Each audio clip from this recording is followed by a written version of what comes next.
Her er en video, som skal hjælpe til at lave dataanalyse i Logger.Pro. De punkter, som jeg vil gå igennem, er meget typiske. Noget med korrektion af måldata, så jeg regner på en eller anden måde mine måldata om. Jeg finder nogle usikkerhedsbjælker eller usikkerhedsfejlsøjler til mine data.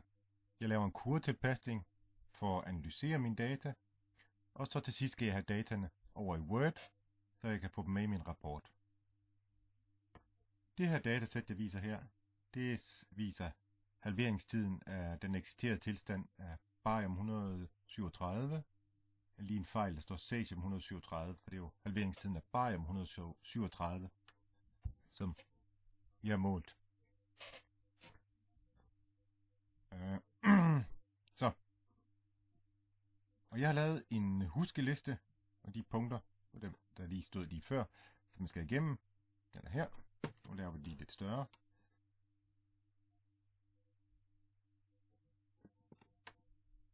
Godt. Jeg skal først have en korrektion for min dødtid. Så skal jeg finde usikkerheden, eller fejlsøjler, spredning, standardafvigelsen. Så skal jeg finde halveringstiden. Det gør jeg ved kurvetilpasning. Og til sidst så skal jeg have min graf over i rapporten. Godt, men først korrektion for dødtid. Hvordan gør jeg det? Jeg har et originalt tælletal. Det hedder radiation, fordi det er en engelsk version af Logger.Pro, der har optaget den. Og så vil jeg gerne lave et korrigeret tælletal. Det kalder jeg core-tælletal. Og der er en eller anden formel for det.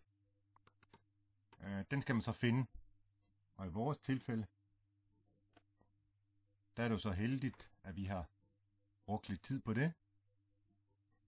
Så vi har faktisk vist før, at det registrerede tælletal er lige med det rigtige tælletal gange 1 minus en eller anden faktor her, der har antal målte tællinger gange dødtiden,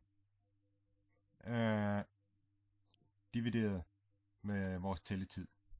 Så hvis dødtiden er stor, eller vi har rigtig mange tællinger, så kommer der en fejl her. Men det kan vi jo regne ud.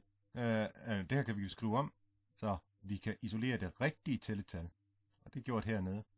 Så kan man jo regne det rigtige tælletal ud for det målte tælletal ved hjælp af den her formel. Så den skal I lige huske. Så det er det første, vi gør. Så jeg går ind til